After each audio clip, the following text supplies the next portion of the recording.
from childhood to maturity and youth to age, from innocence to awareness and ignorance to knowing, from foolishness to discretion, and then perhaps to wisdom, from weakness to strength, or strength to weakness, and often back again, from health to sickness, and back we pray to health again, from offense to forgiveness, from loneliness to love, from joy to gratitude, from pain to compassion, and grief to understanding, from fear to faith, from defeat to defeat to defeat, until looking backward or ahead, we see that victory lies not at some high place along the way, but in having made the journey stage by stage, a sacred pilgrimage.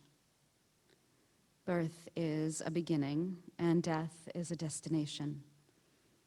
But life is a journey, a sacred pilgrimage made by stage, from birth to death, to life everlasting.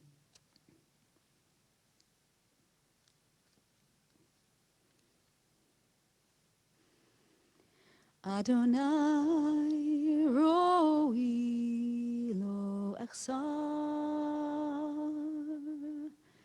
binot dasher bitseini alamei menuchot yenaleini nafshi yashove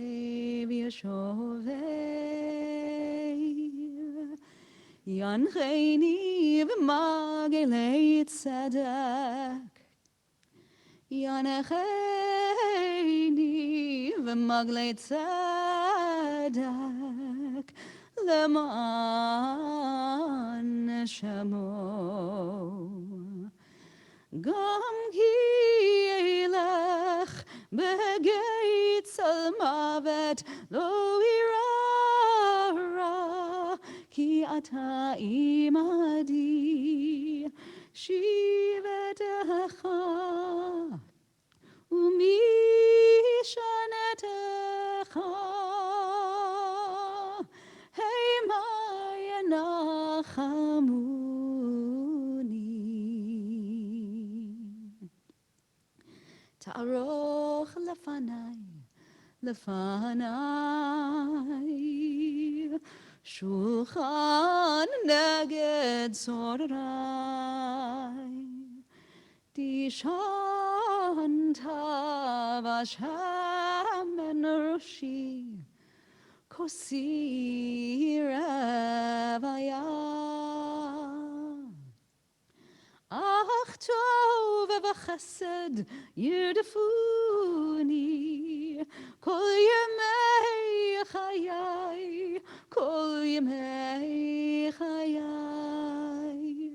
v'shavedi b'veit Adonai le'orech yamim.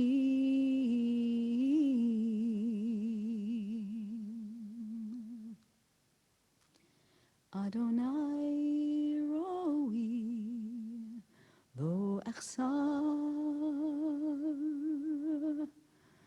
Adonai roi lo echsar.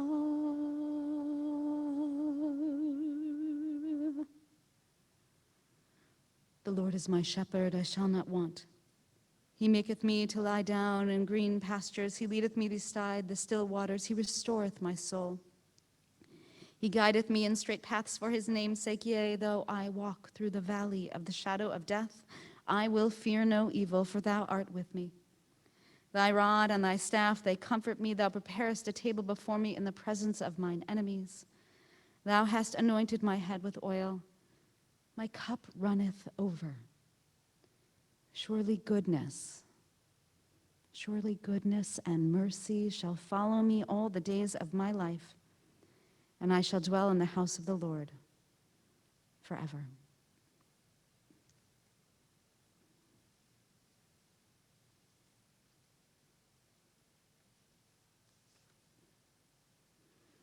From Proverbs, a proverb that exemplifies Marcia, a woman of valor. Who can find? She is more precious than fine pearls. Her husband trusts in her, and so he lacks nothing. She does him good all the days of her life. She perceives that her labor is rewarding. Her candle burns on into the night. She reaches out to those in need and extends her hands to the poor. She is clothed in strength. She is clothed in strength and dignity, and she faces her future cheerfully. She speaks with wisdom, the law of kindness on her lips. Her children rise up and bless her. Her husband sings her praises. Many daughters have done valiantly, but you, Marcia, you excel them all.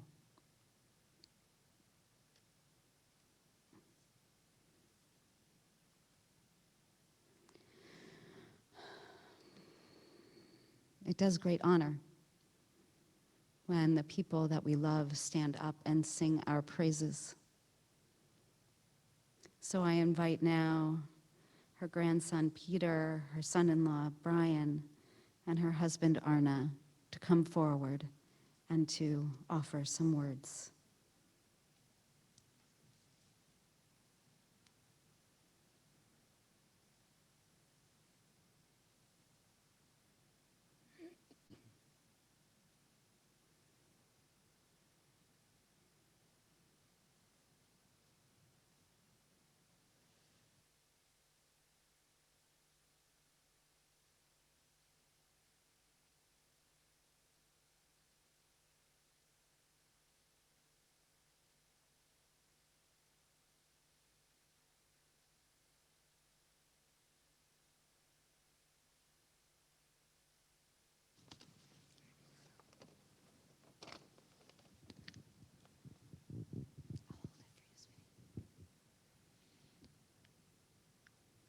I'm looking around here at all these wonderful people.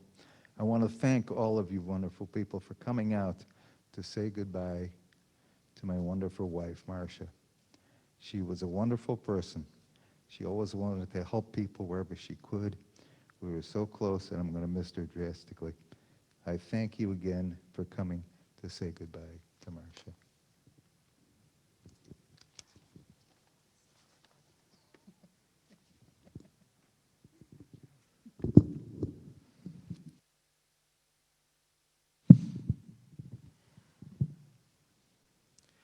Good afternoon, and thank you for being here today. I met Marcia when I was 15 years old and started dating Stacy in high school. Marcia picked us up on one of our dates because we were both still too young to drive. And Marcia brought along with her her mother. It really set the tone for our relationship over the past 22 years and introduced me to the strong women in the family. I'd like to take just a few minutes to celebrate some of her most notable traits and traditions. Marcia showed us how to love a celebration. She planned amazing Shabbat dinners and parties for her family. She took incredible care in planning and enjoying every moment when they finally got her to sit down. She felt the same way about every friend's birthday dinner, game night, and wedding. The family and I would always hear a detailed breakdown of what an amazing evening she had at someone's house, how great the food was, how creative the games were, and how much she loved everyone there. I had a better understanding of Arno and Marcia's social calendar than my own. Celebrations could be big or small events, but there was always a Hallmark card, thoughtfully picked out, with comments and annotations to emphasize her love for you on that day. Valentine's Day was one of her favorite events, where she would surprise her kids in the morning with elaborate decorations, gifts, a special breakfast, and of course, a Hallmark card. She kind of embodied those elaborate yard signs we've been seeing over the past year during the pandemic, which say happy birthday with carefully picked out interests of the person. She's been doing something like that for over 60 years. These traditions are carried on by her kids. I'm personally still cleaning up the Valentine's Day decorations and Michaela's birthday party balloons. Marcia taught us how to be fully present and invested in the moment. She attended every single event she could for her family: recitals, kids' plays, school competitions, family Shabbats, and many more. When Stacy was in college, Marcia and Arno would drive down to St. Louis for Stacy's a cappella group's concerts. They had a lot of concerts and a very limited catalog. When with her family, Marcia enjoyed everything, from lively conversation to just sitting quietly. She loved having her family by her and took in each moment. Marcia showed us what unconditional love for your family is. She was always present and available when we needed her. She was incredibly expressive in her love. There was never any doubt about how much she loved you. She was so proud of everyone's accomplishments, whether big or small. And finally, Marcia showed us the joys of being part of a community. And the love and support you've all showed us today is emblematic of her legacy. I wish we had more time, but we are so grateful for the time we had with her. I'm a better person because I've known her. Our whole family will miss her dearly. Thank you.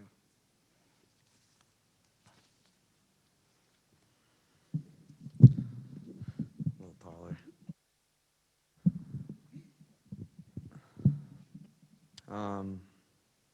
Thank you all for coming. My grandma was a great example of how we should all treat each other.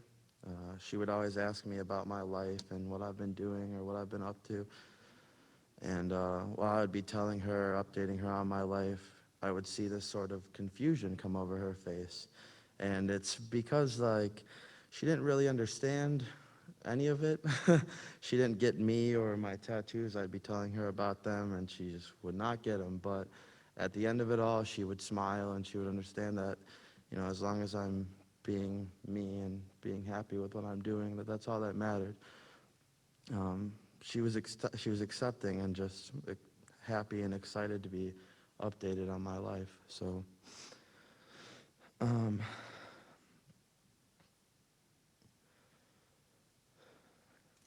I think we're all gonna miss her. She was a perfect escape from this world that we have out there, and I'm sorry, I kind of lost my place. So.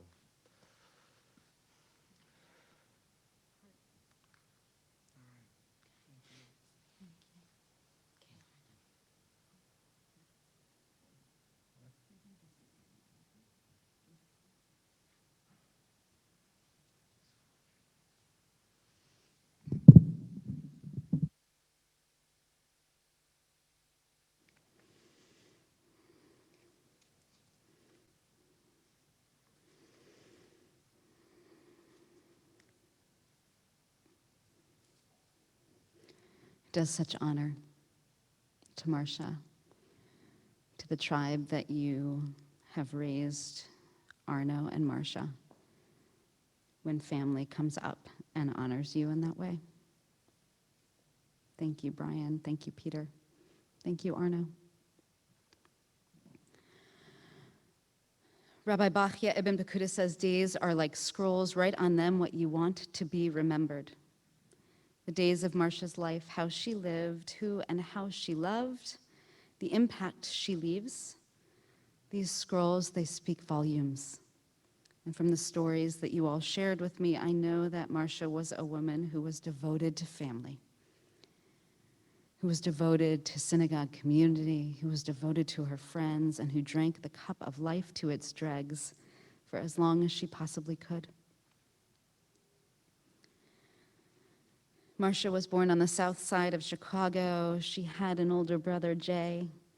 You grew up close to your parents and devoted to them, and that would help you take care of them for the rest of your lives. and their lives. Marcia didn't have an easy childhood. Her father had to support his own family, but also that of his parents and his sisters. Financially, it was a struggle you shared with me, and he worked long hours, and she adored him. She would look forward to your time in Michiana.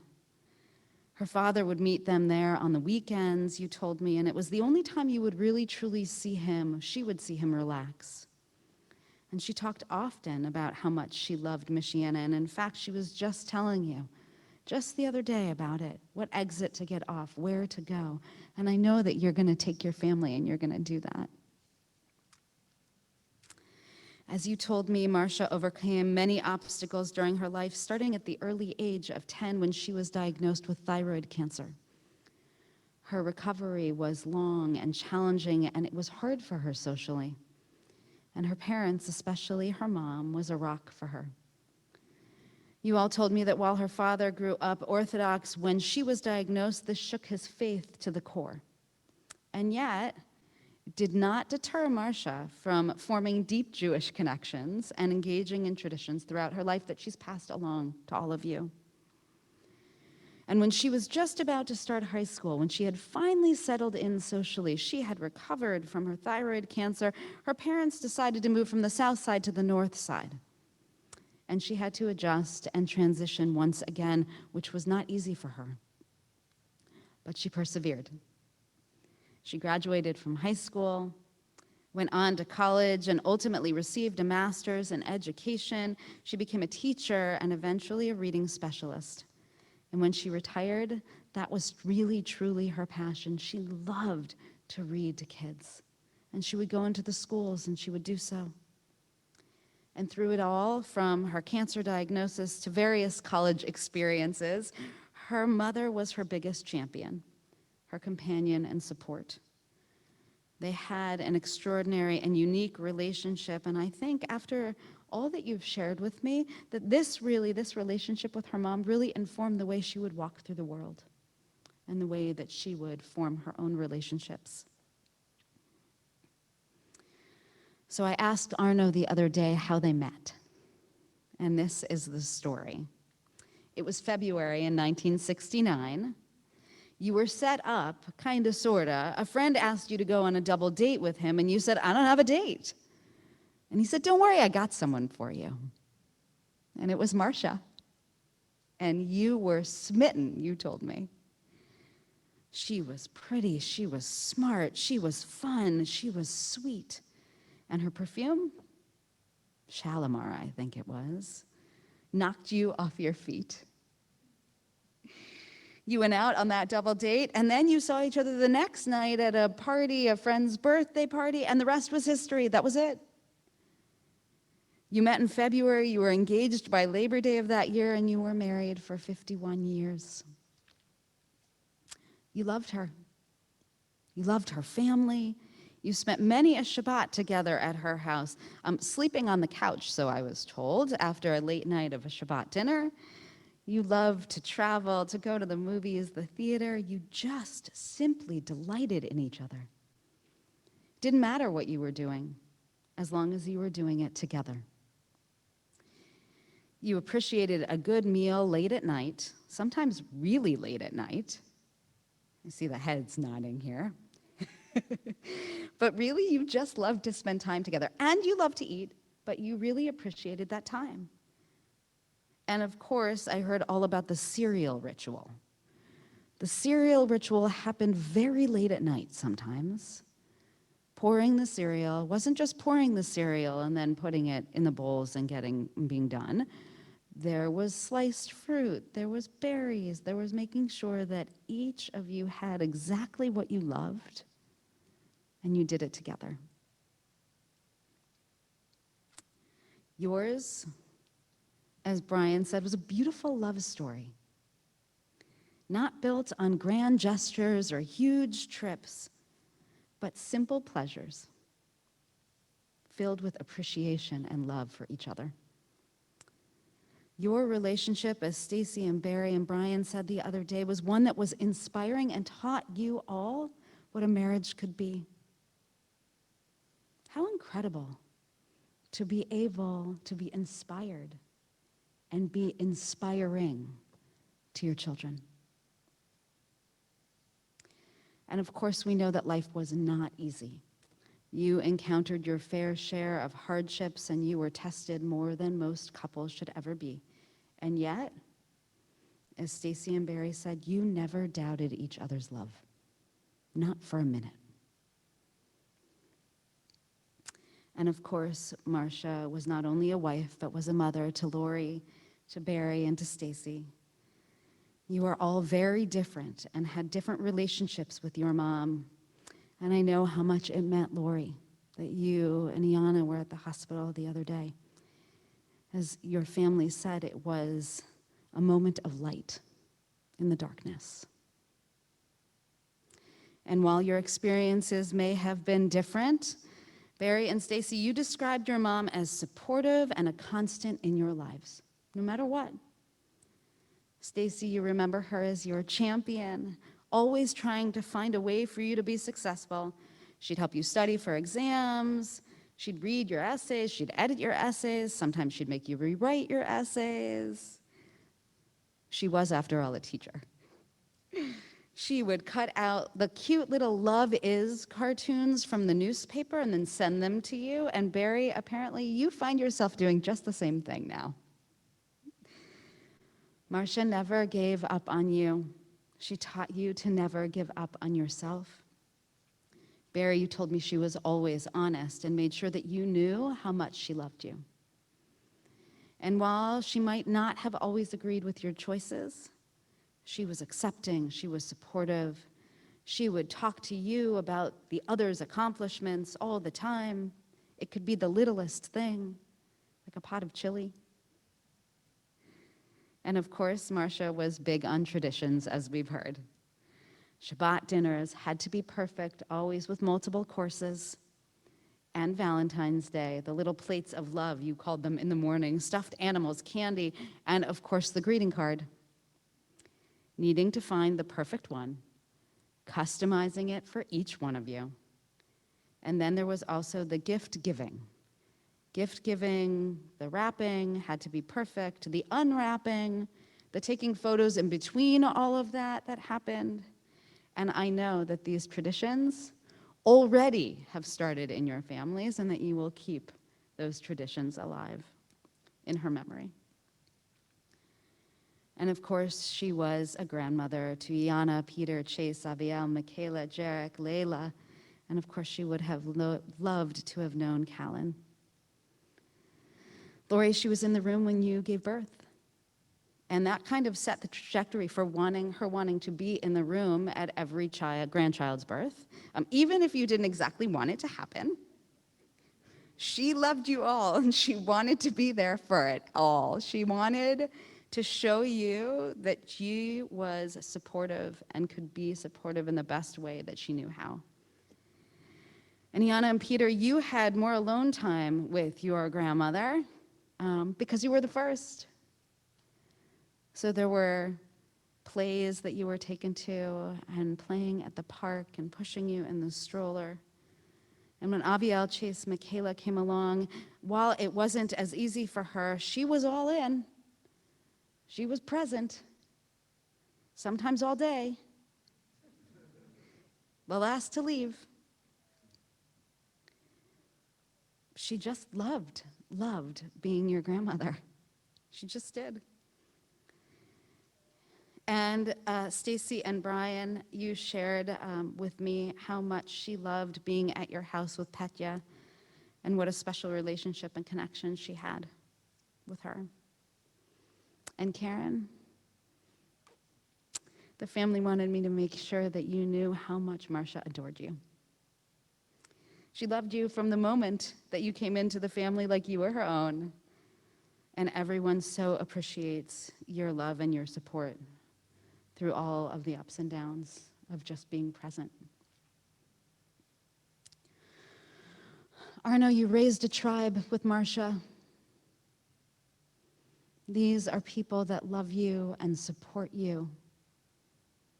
And her legacy lives on in you and in all of you. And it's a legacy of which to be proud. A legacy of commitment and devotion to family and friends.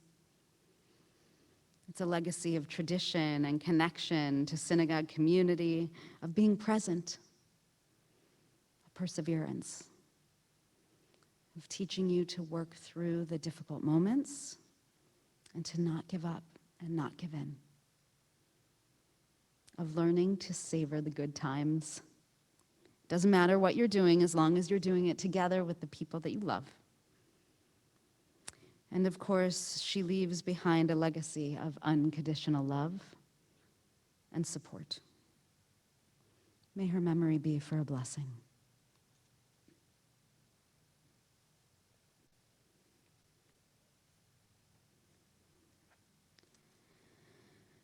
In the rising of the sun and in its going down, we will remember her. In the blowing of the wind and in the chill of winter, we will remember her. In the opening of buds and in the rebirth of spring, we will remember her. In the rustling of leaves and in the beauty of autumn, we will remember her. In the beginning of the year and when it ends, you will remember her. When you are weary and in need of strength, you will remember her. When you are lost and sick at heart, you will remember her. When you have joys that you yearn to share, you will remember her. So long as you live, Marcia too shall live, for she is now a part of us as we remember her. I ask you now if you are able to please rise for the memorial prayer.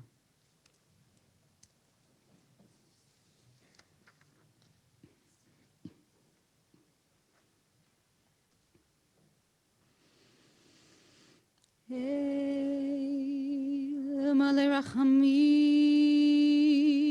שוכן במרומים,